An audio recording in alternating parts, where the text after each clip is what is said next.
শীতের পরেই আসে বসন্তকাল। সিজন চেঞ্জ হবার সাথে সাথে আমাদের শরীরে নানা রকম রোগ আক্রমণ করে। আর এই সময় প্রচুর পরিমাণে সজনে ফুল পাওয়া যায়।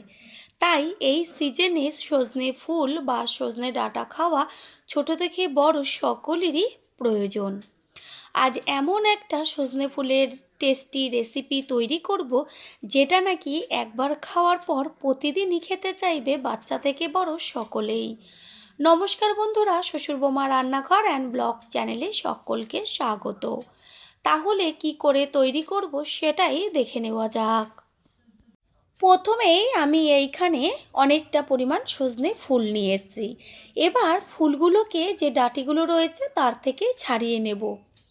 সেই কারণে এক হাতে একটা ডাঁটি ধরে তারপর অন্য হাত দিয়ে ফুলগুলোকে সমস্ত ডাঁটির থেকে একটা একটা করে ছাড়িয়ে নিতে হবে। এইভাবে সমস্ত ডাঁটিগুলোর থেকে আমি সজনে ফুলগুলোকে ছাড়িয়ে নেব। ওই যে মুখের দিকে যেগুলো ফোটেনি এখনও কড়ি রয়েছে, সেগুলোকেও কিন্তু ফেলবো না। এগুলো রান্নাতে ব্যবহার করব, শুধুমাত্র যে সজনের ডাঁটিটা রয়েছে এটাকেই ফেলবো। এইভাবে সমস্ত ফুলগুলো আর যে ফুলের কড়িগুলো সেগুলোকে বেছে নিয়ে ফিরে আসছি।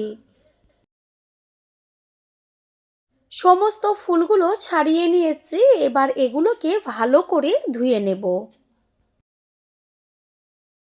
বড় একটা পাত্রের মধ্যে জল নিয়ে সজনে ফুলগুলোকে জল পাল্টে পাল্টে ভালোভাবে ধুয়ে নিতে হবে।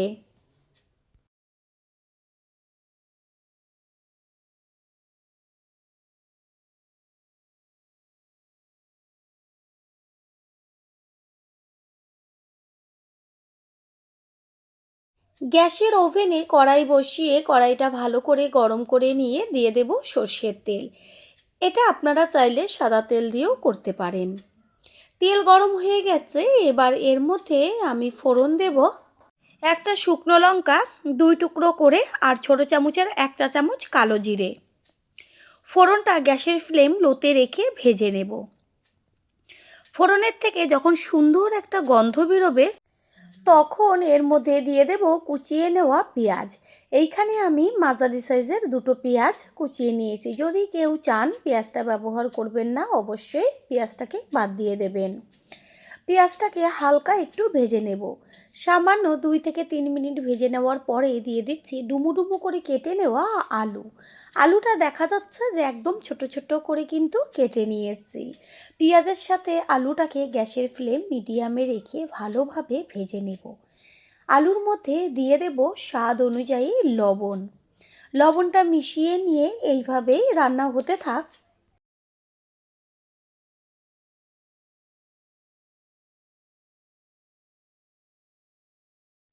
আলু প্রায় 50%-এর মতো সিদ্ধ হয়ে গেছে। যেহেতু ছোট ছোট করে কাটা, সেই কারণে সিদ্ধ হতে বেশি সময় লাগলো না। এবার এর মধ্যে দিয়ে দেব ছোট ছোট করে কেটে নেওয়া বেগুন। কারণ বেগুন তো দেওয়া মাত্রই একদম নরম হয়ে যায়, সেই কারণে বেগুনটা আলু হাফ সিদ্ধ হওয়ার পরেই বেগুনটাকে দিতে হবে। বেগুন আর আলু তেলে ভালো করে একটু নেড়ে চেড়ে মিশিয়ে নিয়ে এর মধ্যে দিয়ে দেব পরিমাণ মতন হলুদ গুঁড়ো।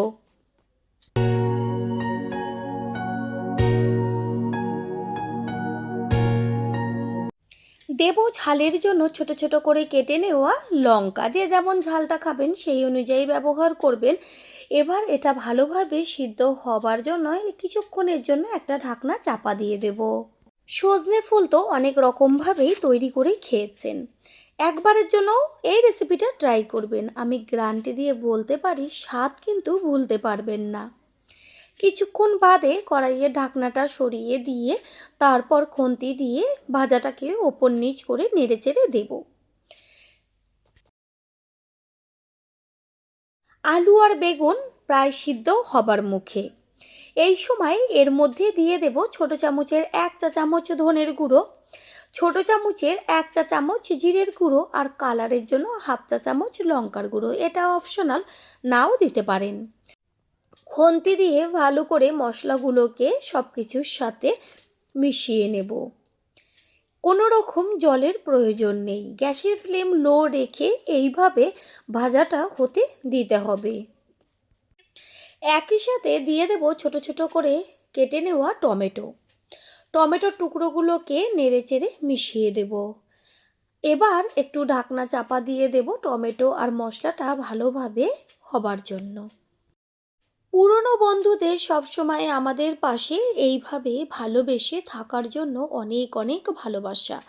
ঢাকনাটা সরিয়ে দিয়ে তারপর দেখিয়ে দিচ্ছি টমেটো একদম সুন্দরভাবে মজে গেছে। এই পর্যায়ে এর মধ্যে দেব এই যে সজনে ফুলগুলো জলের থেকে তুলে রেখেছি ধুয়ে, সেই ফুলগুলোকে আস্তে করে দিয়ে দেব। প্রথমবার যারা আমাদের চ্যানেল ভিজিট করছেন তাদের আন্তরিক শুভেচ্ছা ও অনেক ভালোবাসা।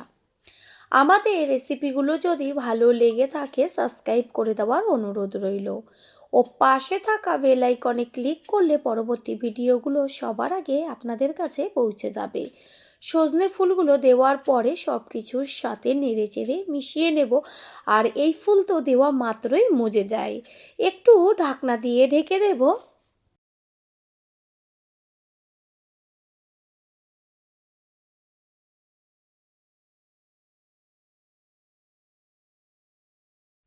4-5 মিনিট বাদে কড়াইয়ের ঢাকনাটা সরিয়ে দিয়ে তারপর ওপর নিচ করে সব কিছু একবার ভালো করে নেড়েচেড়ে দেব। ফুলগুলো কত সুন্দর নরম হয়ে গেছে, আর আলু আর বেগুন তো আগেই সুন্দরভাবে সিদ্ধ হয়ে গেছে। চেক করে দেখে নিলাম লবণটা একটু কম হয়েছে, সেই কারণে হাফ চা চামচ লবণ দেওয়া হলো। আর দিয়ে দিচ্ছি একদম সামান্য একটু চিনি। সমস্ত কিছুর ব্যালেন্সটা ঠিক রাখার জন্য নুন আর চিনি মিশিয়ে নেব। দিয়ে দেব ছোট চামচের হাফ চা চামচ গরম মশলার গুঁড়ো। টেস্টটা দুর্দান্ত করার জন্য দিয়ে দেব পোস্ত। ঠিক একদম সব শেষে পোস্তটা দিতে হবে। পোস্তটা দেওয়ার পরে সমস্ত কিছুর সাথে পোস্তটাকে মিশিয়ে নিয়ে গ্যাসটা অফ করে দেব। সবশেষে দিয়ে দেব কুচিয়ে নেওয়া ধনেপাতা। তৈরি হয়ে গেল পুষ্টিগুণে সম্পূর্ণ সজনে ফুলের রেসিপি। আশা করি রেসিপিটি ভালো লাগলো। এবার এটা গরম গরম একটা প্লেটে তুলে নেব। রেসিপিটি যদি ভালো লেগে থাকে একটা লাইক, কমেন্ট, পারলে একটা শেয়ার করে অবশ্যই জানাবেন। আপনাদের দেওয়া একটা লাইক ও লাইকের পাশে থাকা হাইপ আর একটা শেয়ার আমাদের কাছে অনেক অনেক গুরুত্বপূর্ণ। All friend, thanks for watching my video. আপনারা সকলে ভালো থাকবেন, সুস্থ থাকবেন। আবারও দেখা হবে অন্য কোনো রেসিপির এপিসোডে।